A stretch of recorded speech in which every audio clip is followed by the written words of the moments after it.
So I decided to do Christmas ornament churches. I've had some leftover ornament pieces from last year. I have 3 different stages here. One's partially completed, one is not. I use old hymnal paper, I lay it down, and I draw the shape. I try to draw it, and then when I cut it, I try to cut within it a little bit so it won't hang over. I'm using Liquitex matte gel. I use that instead of Mosh Posh. I am also using a kitchen spatula that I use just for crafts. They're small ones. You can get them at Michael's, or I think TJ Maxx even carries them. So I lay the paper down and I put the matte gel on top, and then I do my best to try to spread it to get as much out from underneath and flatten it so there's no bubbles. So this will take a little while, so I won't use this one. This was just to show you how I put the hymnal paper on. And the other one I did, these are all done from yesterday, so it would dry. And then some of it will be hanging over the side, so I take this is the block paper, sanding paper. And if you notice, I'm pulling down from the top. If you go the other way around, it might lift the paper up. So once it's dry, it's kind of hard when it hangs over. So it pretty much easily comes off. And then it'll be ready to be antique. You can see the difference between the one that's already done. It has a darker color on it. I have my palette paper on the right, and I'm using a Fluid by Golden Carbon Black. You can use alcohol inks to do this. I'm wetting my brush, just getting black along the sides, and then what I'm going to do is I'm going to pull it down. You can take a wet rag, and antique it by just laying that over it, or use a bigger brush even. But I'm going to wet it and bring it all over, and then I'm going to push it back up. You'll see how I do it.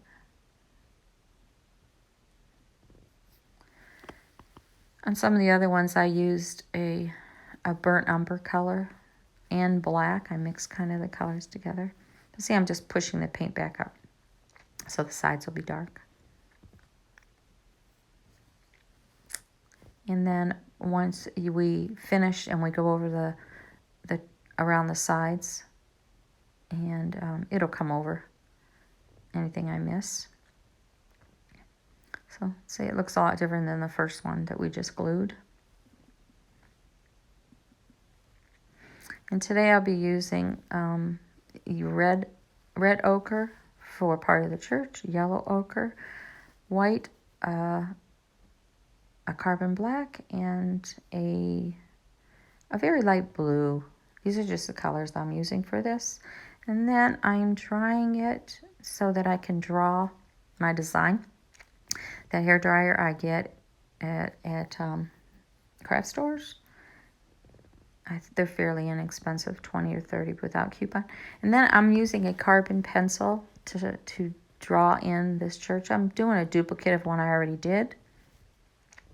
But the reason why I do this is so I make sure when I'm painting that I get the shape of the slant of the roof. Man, if that's off, your whole painting's off.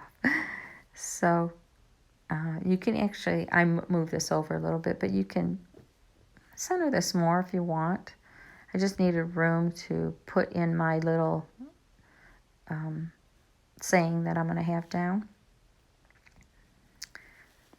So basically, and the bottom of it is slanted.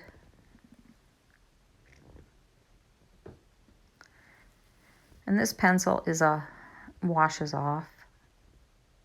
I'm not being perfect. I just want to know where the placement of the front door is and the 2 side windows. And what I will be using today is a small, short-handled, I believe it's a combo of a sable brush I have. Kind of like using them for my smaller pieces, and a couple different palette knives. So I will take my brush that I used already, and I'm just getting some titanium white, not thick. This is just to put a base down. And as you see, it's kind of even picked up some of the black. It's no big deal, the carbon from the pencil. And I'm going around the door and the windows, but if for the base coat, you could do the whole thing if you want. And then just lightly putting in a coat because we want those words covered up. And then the palette knife the paint will be thicker, so it will cover it and give it texture like it's a stucco old church. And like I said, that is titanium white. All my paints that I've used today, they're more of the student grade, except for the golden fluid carbon black.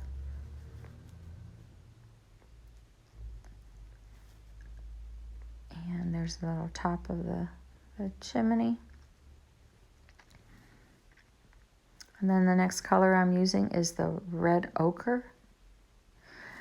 On the other roof, I had a burnt umber, and it was the student grade paint. And the burnt umber and the student grade and the golden or the Liquitex is a totally different burnt umber.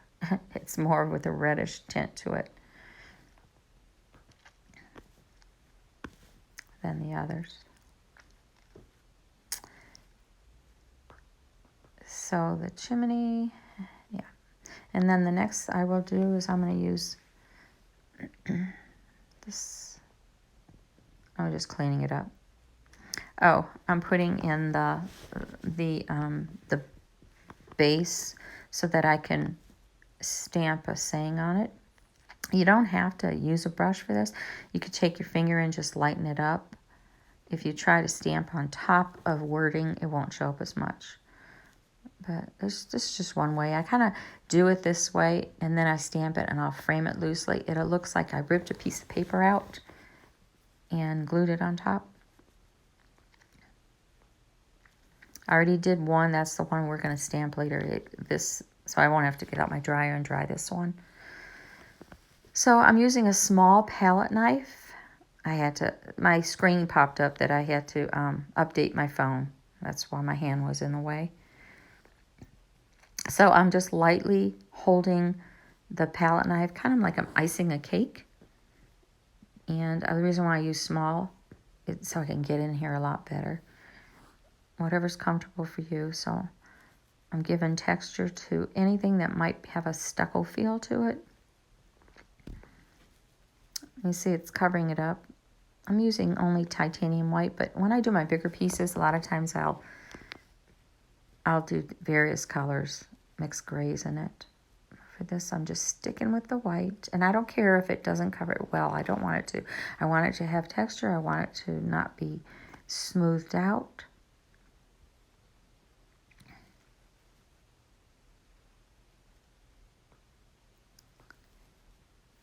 You see how it's changing it? And I'm going around the windows. And if you get any on, just take your brush off the window and wipe it off. We're going to go back and put in the stained glass windows, 2 on the side, and then we went over the door. I'm going to give some highlights to the roof and part of the chimney, and the way I did that is I added some of the gray. These are all straight out of 2 colors. Very little mixing that I did in this. And then I bring it down, and I'm doing the angle of the roof.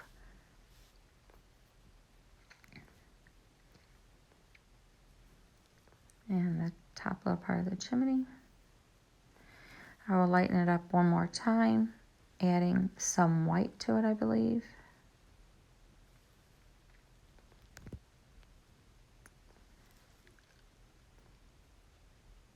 Touching it up. It's hard when you paint on little surfaces. You keep hitting and losing the shape of the design, but it's all fixable.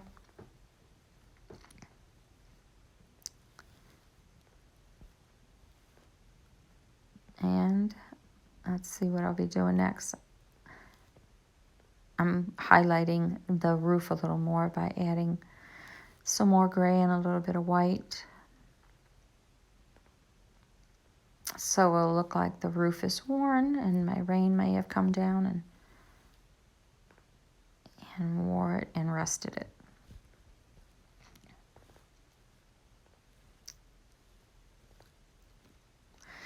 When these ornaments were bought, they already had a hanging, I believe it was like a little twine, and they're stapled on the back. So my husband took that off. I'm bringing in some more color. I covered it too much, so I'm putting some more red ochre. Anyway, he took off the hanger and drilled a hole. But it is covered up right now because of the paper. But we're gonna, because this paper's dry, we're gonna go back and punch a hole in it. So the next thing I believe we're gonna do is I'm gonna get my brush again, my small brush, and paint the door. The door is just carbon black. I use the width of my brush to bring it down. And then to do the stained glass, I'm touching up things. To use this stained glass, I'm going to, guess what I'm doing now? I'm not laying the paint in flat. I'm just using a tip of my brush and picking up different colors and doing suggestions of colors of blue and white and gray and golden and the red, and I don't believe I put the gray in. I think it's just the 3 colors. So they look like stained glass, and then there will be one above the door in an arched shape.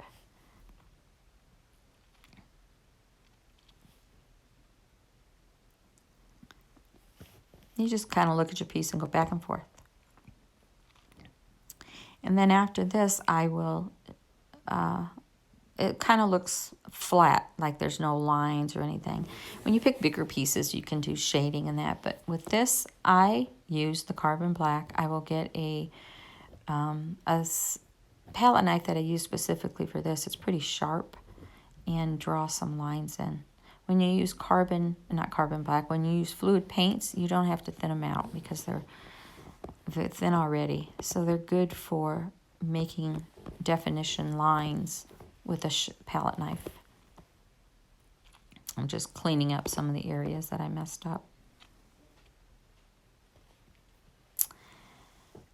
And my palette knife, as you see, it's very sharp, an angle. There's smaller ones. There's the golden carbon black that I use, the fluid. And I just cut my palette knife through it and start making lines. I don't care if I'm perfect when they lay down. If they're jaggedy, they're fine. I make a couple of them, like on the roof, underneath the roof. I want it to be more whimsical, not so defined. Defined enough where you see the shape, but not perfect lines. And I use that palette knife, the tip of it, too. If you see the one on the right laying down, that wouldn't work well. It's got an odd shape. It's not sharp. And even not using a palette knife, you can use a fine liner brush to do this. You can wait till it dries and use a black fine marker. I use that a lot on my other ones, but on my churches, I like using the palette knife. Then I bring it down a little walkway coming in, just a couple lines. I'll go back over it and make a couple more jaggedy. So I'm shaping the roof so it stands out more, making sure that the top part is arched and not straight across. I'm going to shape around the roof. I'm going to shape around the windows. Just line it up with the carbon black.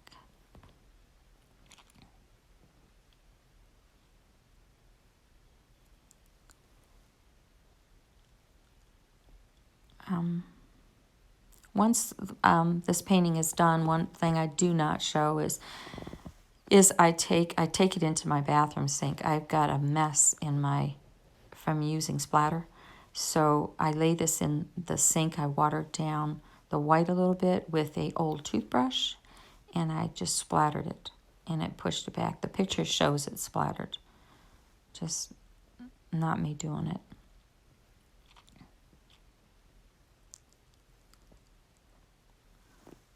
So we're just shaping it in with the black. And the door looks flat black right now, but I'm going to clean that off and pick up white and divide the door and put a handle on it.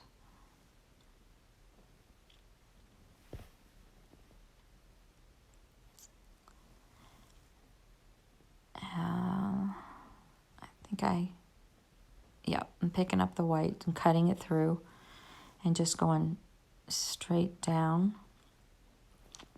and across and make like a cross shape for the handle of the door.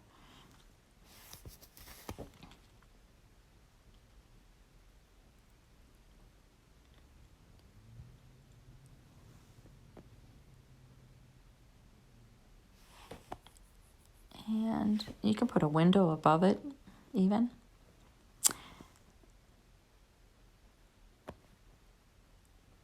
I'm just going back and just fixing up some of the color, adding some more darkness into the roof.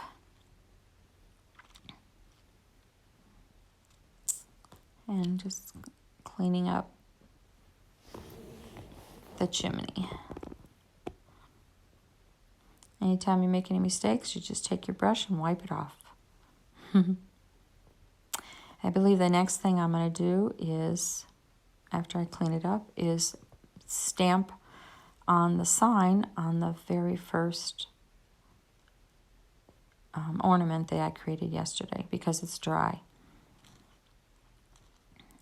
So I think this one, I can't remember which one I used. Yeah. When I stamp it on paper first. And, nope, this piece. I stamped it down, and then to give it a whimsical look, I should take my micron pen, but I believe it doesn't work here again. So I go back and I use my Tomboy, which is, once this is on, this doesn't come off, but the Tomboy does. It takes a while to dry. So I try to, it's not as fine point, so I'm not real happy with this once I put it on. What I'll do is I'll do squiggly lines all the way around. I'll do them twice, lapping over each other.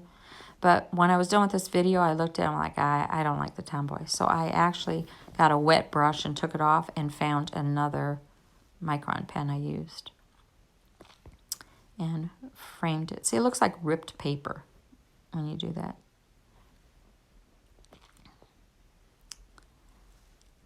So that's pretty done.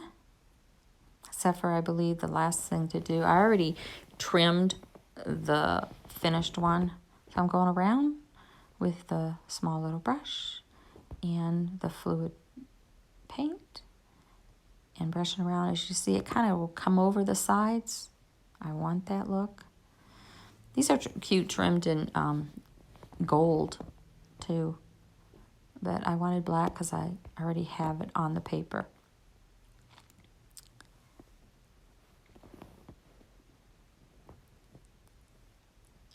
So just working around.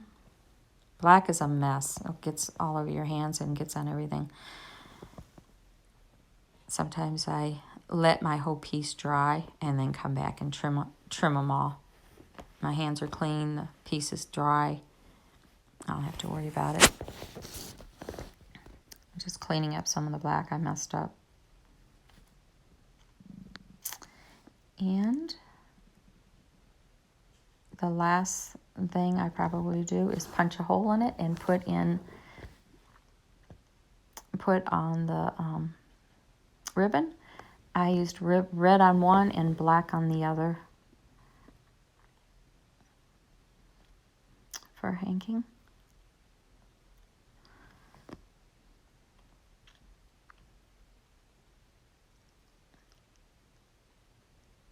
So there's the red ribbon.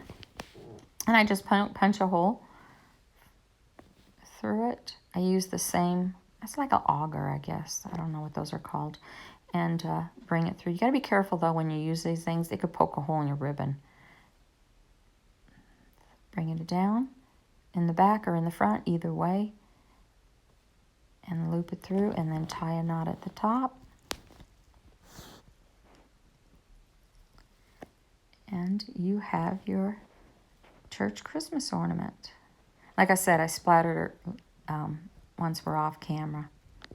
And there you go. Thank you. Till the next one. Bye-bye.